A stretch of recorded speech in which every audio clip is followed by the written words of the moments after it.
Hello everyone, आज का first sentence है। अगर इंग्लिश में ये कहना हो कि मेरे घर वालों से बात करने से पहले क्या तुमने मुझसे बात की थी?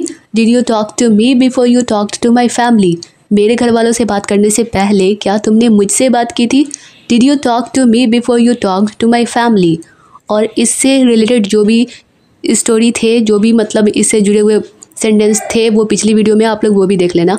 आगे की सेंटेंस ये है कि तुमसे मैं सिर्फ इसलिए शादी कर लूँ क्योंकि तुमने मेरे घर वालों को मना लिया है। Should I marry you just because you convinced my family? Should I marry you just because you convinced my family? क्योंकि तुमने मेरी फैमिली को मना लिया है।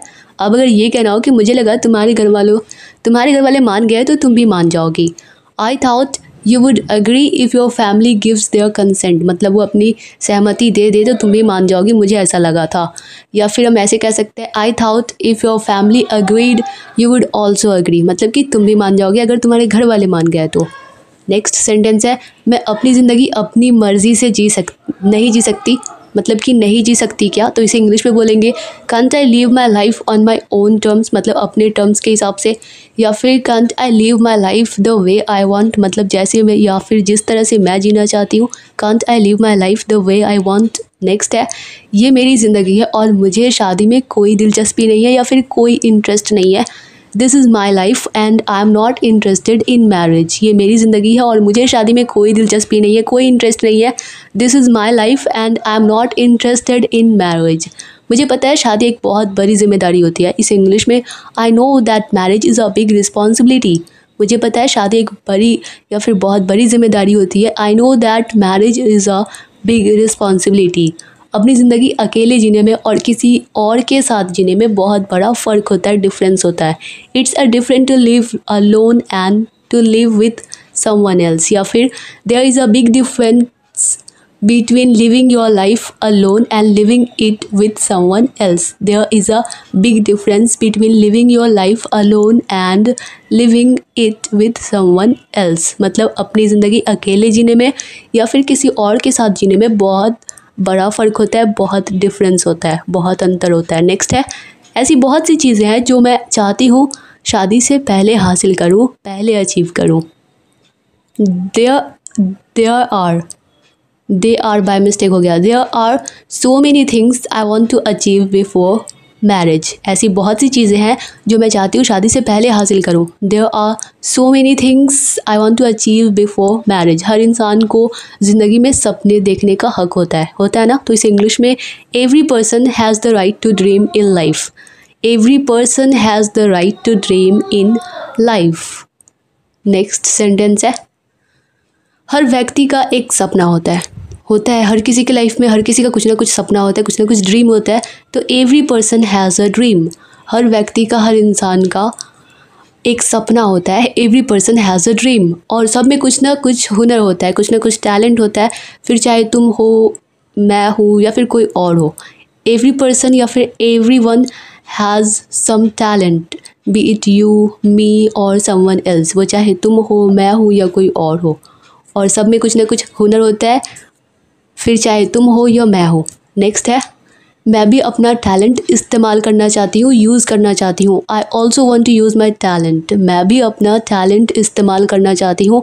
आई also want to use my talent. मैं इस तरह हासिल करना भी नहीं चाहती। इसे इंग्लिश में I don't even want to achieve things like this, मतलब होता है नहीं, कोई शॉर्टकट तरीका अपना लो और अपने ड्रीम को, अपने सपनों को पूरा कर लो। तो मैं इस तरह नहीं चाहती। तो I don't even want to achieve things like this. मैं कड़ी मेहनत करके अपनी पहचान बनाना चाहती हूँ। इसे इंग्लिश में बोलेंगे I want to work hard and make a mark, मतलब अपनी एक पहचान बनाना चाहती हूँ। तो इसे कह सकते हैं कि and make a mark. I want to work hard and make a mark. ये ज़िंदगी मेरी है तो फ़ैसला भी मेरे होंगे, यानी कि फ़ैसले भी मेरे होंगे। ज़िंदगी मेरी है तो फ़ैसले भी मेरे होंगे। इस इंग्लिश में बोलेंगे it's my life and the decisions will be mine. It's my life and the decisions will be mine. ये ज़िंदगी मेरी है तो फ़ैसले भी मेरे होंगे। It's my life and the decisions will be mine. Next sentence है, अब अगर इंग्लिश में ये कहना हो कि पैसा खुशियाँ तो लाता है लेकिन कामयाबी का एहसास सिर्फ कड़ी मेहनत लाती है ना। क्योंकि पैसा तो बस आ जाता है, लेकिन अगर आप कड़ी मेहनत से किसी अब सपने को पूरा करते हो तो उसकी खुशी अलग ही होती है। तो money can make us happy but only hard work can make you enjoy success. Money can make us happy but only hard work can make you enjoy success.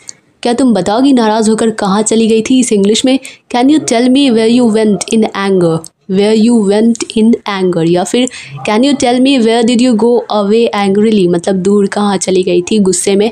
तो can you tell me where did you go away angrily. शुक्र है या फिर अच्छा है कि तुमने समझ लिया कि मैं परेशान थी या था। इस इंग्लिश में thankfully you understood that I was upset, thankfully you understood that I was upset.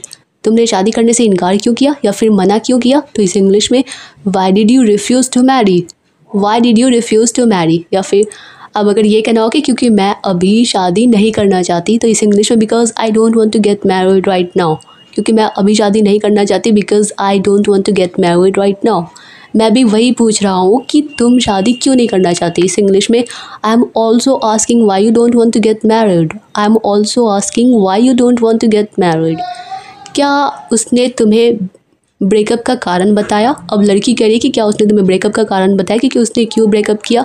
तो did he tell you his reason for breaking up, या फिर did he tell you the reason why he broke up, did he tell you the reason why he broke up. Next है तो फिर तुम पिछले 4 महीने से उसके साथ क्यों घूम रही थी, मतलब अगर तुम शादी से मना कर रही हो तो उसके साथ पिछले 4 महीने से क्यों घूम रही थी। Then why were you roaming around with him for the last 4 months, then why were you roaming around him for the last 4 months. या फिर उससे अमीर लड़का मिल गया तुम्हें, इस इंग्लिश में और have you found a richer boy than him, या फिर उससे अमीर लड़का मिल गया तुम्हें और have you found a richer boy than him. पैसों के पीछे भागने का शौक आपको है, मुझे नहीं। इस इंग्लिश में you are fond of running after money not me, you are fond of running after money not me. तुम कैसे बात कर रही हो, वो तुम्हारा बड़ा भाई है। How are you talking, he is your elder brother, how are you talking, he is your elder brother. Next sentence है अब कोई बड़ा भाई है, अगर वो बुरी बातें कर रहा है, बेकार बातें कर रहा है, तो बड़े भाई को भी तो ये समझना चाहिए कि वो उसकी छोटी बहन है, तो उसके जज्बात को भी, उसके इमोशन को भी समझे। तो मैं भी तो इनकी छोटी बहन हूँ। इससे इंग्लिश में बोलेंगे आई am also his younger sister, I am also his younger sister. आपको भी तो इन्हें रोकना चाहिए, मुझसे ऐसी बातें ना करे। You should stop him to not to talk like this to me, you should stop him too not to talk like this to me। आपको भी तो इन्हें रोकना चाहिए, मुझसे ऐसी बातें ना करे। You should stop him too not to talk like this to me। Rohan में बुराई क्या है, वो तुम्हें पसंद क्यों नहीं आया। What's wrong with Rohan, why didn't you like him, वो तुम्हें पसंद क्यों नहीं आया। तो इस इंग्लिश में बोलेंगे why didn't you like him, या फिर ऐसे कह सकते हैं कि what's the problem with Rohan, Rohan में प्रॉब्लम क्या है, दिक्कत क्या है।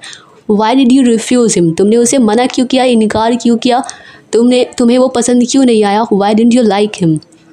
रोहन से भी अच्छा लड़का तुम्हें मिल सकता है, या फिर तुम्हें मिल सकता है क्या। इस इंग्लिश में do you think you can get a better person than Rohan, यानी कि क्या तुम्हें लगता है कि तुम्हें रोहन से भी अच्छा लड़का मिल सकता है।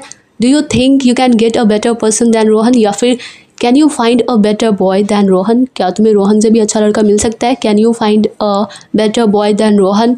आप कब तक दूसरे लोगों को अपने बच्चों से बेहतर मानती रहेंगी। इस इंग्लिश में for how long will you consider others better than your own children, मतलब कभी कभी होता है ना, पेरेंट्स अपने बच्चों से बेहतर दूसरों को मानते हैं। तो इस इंग्लिश में for how long will you consider others better than your own children. मेरे लिए अच्छे लड़कों की फ़िक्र आप छोड़ दीजिए। Stop worrying about good boys for me, stop worrying about good boys for me. मेरे लिए अच्छे लड़कों की फ़िक्र आप छोड़ दीजिए। Stop worrying about good boys for me. Next है मैं अपनी ज़िंदगी में कुछ बड़ा हासिल करना चाहती हूँ। इस इंग्लिश में I want to achieve something big in my life, मैं अपनी ज़िंदगी में कुछ बड़ा हासिल करना चाहती हूँ। I want to achieve something big in my life. आपको तो मेरे लिए खुश होना चाहिए। तो इस इंग्लिश में you should be happy for me, आपको तो मेरे लिए खुश होना चाहिए।